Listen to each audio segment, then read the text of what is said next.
Jadi kalau kita punya saudara muslim salah, maka ada banyak nasihat yang disampaikan oleh para ulama kita. Yang pertama adalah as-sabru alaihi wa adamut ta'ajjul. Yang pertama ketika kita mendengar saudara kita salah, yang pertama sabar. Apa? Sabar. Dan jangan tergesa-gesa.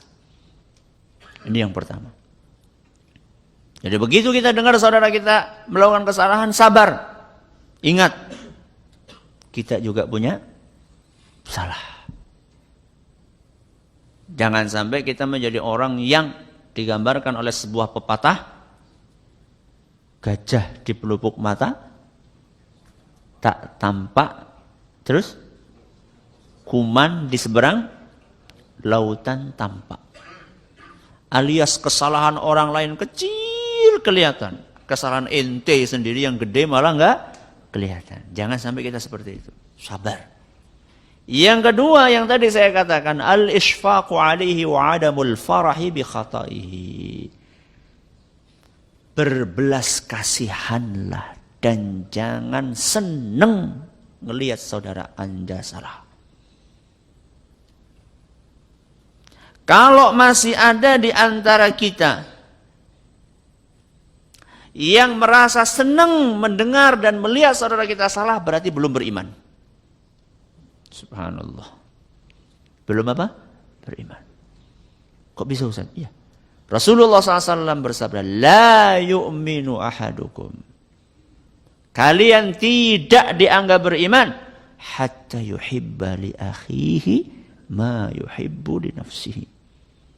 Kalian tidak dianggap beriman sampai kalian mencintai kebaikan untuk saudara kalian sebagaimana kalian mencintai kebaikan itu untuk diri kalian sendiri. Sekarang saya tanya, ya, Anda suka nggak ketika berbuat kesalahan teman kita senang? Suka nggak? Nggak suka. Maka jangan lakukan itu buat saudara kita. Ya. Jadi keimanan itu bukan hanya diukur, oh Anda bisa bikin pengajian besar, Anda bisa ngundang ustadz jauh. Bukan itu. Keimanan bukan hanya diukur dari itu. Keimanan itu diukur apakah salah satunya, apakah kita ketika ada saudara kita salah, kita senang, girang, tepuk tangan, hore, ya, atau tidak. Ini yang keberapa ini? Yang kedua. Yang ketiga, la nufshi dzalikal khata' wa la naziduhu zuhuran bainan nas. Yang ketiga kata beliau Syekh Sulaiman Ar-Ruhaili, janganlah kita sebarkan kesalahan tersebut. Kita tahu saudara kita salah, jangan buru-buru disebarin. Apalagi kalau itu bukan kesalahan. Yang sudah jelas-jelas salah saja, jangan buru-buru disebarin. Ya. Ini merasa puas kalau sudah nyebarin kepada grup ini, puas. Astagfirullah. Anda melihat saudara Anda salah, Anda sebarkan, Anda puas. Ya. Sekedar kita senang saja belum, kita tidak dianggap beriman. Apalagi sampai kita sebarin berita kesalahan tersebut kepada orang lain.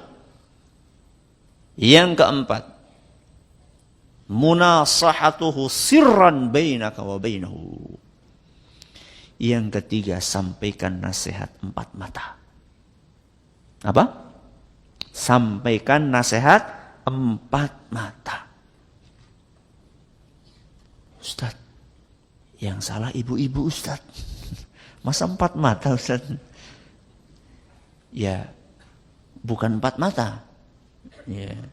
Jadi usahakan gimana? Pakai orang lain yang kira-kira bisa jadi penengah, atau mungkin lewat sarana bukan medsos berarti umum. Maksudnya langsung SMS ke dia atau telepon, ya. Ini yang kadang-kadang kita ini suka jadi kayak yang tadi saya sampaikan, punya sifat apa tadi? Pengecut. Beraninya ngomong di belakang. Giliran ketemu sama orangnya diem, senyum. Udah ketemu orangnya lewat baru ngomong lagi. Jangan. Ini yang keberapa ini? Yang keempat. Yang kelima, tikrarun nasihah wa adamul ya'si minhu. Diulang-ulang nasihatnya, jangan gampang putus asa. Ada sebagian orang, saudara ente salah tuh. Dan nasihat, wah udah itu. Berapa kali? Wah sekali. Berkali-kali dan jangan putus asa. Berapa kali Ustaz? Terus berkali-kali. 70 kali Ustaz, 80 kali enggak apa-apa. Terus sampaikan nasihat, jangan gampang putus asa. Ini yang keberapa ini? Yang kelima.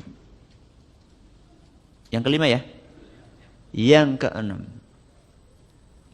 Bayanul haqqi fil amri alladhi zalla fihi biduni ta'arrudhin li dzikri ismihi. Jelaskan kebenaran tanpa singgung nama dia. Tanpa sebut nama dia. Apa tadi? Jelaskan kebenaran tanpa sebut nama dia. Nama orang yang salah tadi. Misalnya orangnya salah A misalnya. Udah jelaskan. Yang benar dalam masalah inilah seperti ini. Sudah selesai. Gak usah. Gak kayak si Anu nih gini. Gak usah. Ini yang keberapa ini? 6. Yang ketujuh, wa idza iqtadha al-amru ba'da hadhihi al-khutuwat ila dhikri kalamihi wa nisbati ilayhi la ba'sa bir-radd 'alayhi ma'a al-bu'di 'an at-tajrih was-sabb wash-shatm wat-ta'yir. Yang ketujuh, kalau memang mendesak diperlukan untuk menyebut nama dia, si fulan salah, jangan sampai ada kalimat-kalimat yang melukai, yang menjelek-jelekkan. Cukup salah, titik. Oh Ustaz, enggak marem Ustaz. Ya, kalau enggak ditambah-tambahin dengan yang lain. Ya. Nah itu dia. Berarti yang pengen marem tadi itu adalah untuk memuaskan apa? Nafsu. Ustaz, emang lisan ada nafsunya? Ada. Makanya kalau lagi ngerumpi, tahan lama. Karena memang kaitannya dengan nafsu. Jadi jangan dipikir nafsu itu cuma kaitannya dengan perut dan di bawah perut saja. Enggak. Ya. Makanya Rasulullah SAW bersabda, Man yadmanu li ma baina lihyaihi wa ma baina fakhidaihi atmanahul jannah.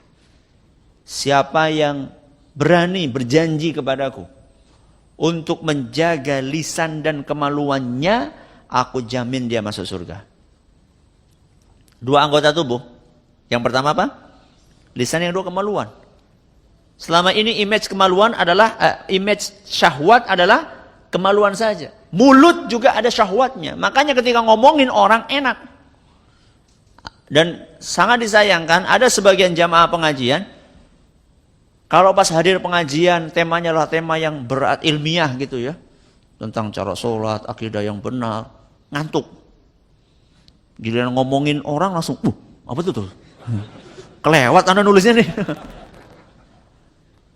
Ini syahwat. Hubungannya dengan apa? Syahwat apa tadi? Lisan. Nomor berapa tadi? 7. Jangan korupsi dong. 8. Adamu tikraril kalami an dzalika fil majalis wal inshighal bidzalik. Gak usah diulang-ulang ngomongin masalah itu di majelis. Jadi kalau sudah disampaikan, udah gak usah diulang-ulang. Kerjaannya tiap hari ngomongin si Anu. Kenapa demikian? Karena masih ada hal-hal yang lebih penting dari itu. Sudah jelaskan sekali, fulan salah. Sudah gak usah bolak-balik setiap majelis ngomongin itu terus. Kayak gak ada tema yang lain. Ini yang keberapa ini? 8. Yang ke-9 kata beliau, Lau asarral akhu 'alal khata' ma'a ma taqaddam yuraddu 'alaihi thumma yuzanu khata'uhu hal yukhrijuhu minas salafiyyati am la thumma yu'amalu bina'an 'ala dzalik. Kalau ternyata sudah kita lakukan langkah-langkah tadi, ternyata saudara kita ini tetap salah, tetap bersikukuh dalam kesalahannya, baru kita timbang kesalahannya ini seberapa berat. Apakah sampai mengeluarkan dia dari ahlus sunnah atau tidak? Kalau masih sama ahlus sunnah ya kita sikapi sesuai dengan keahlus sunnahan dia. Ini beberapa langkah-langkah yang disampaikan oleh beliau. Semoga bermanfaat buat kita semuanya. Wallahu ta'ala a'lam.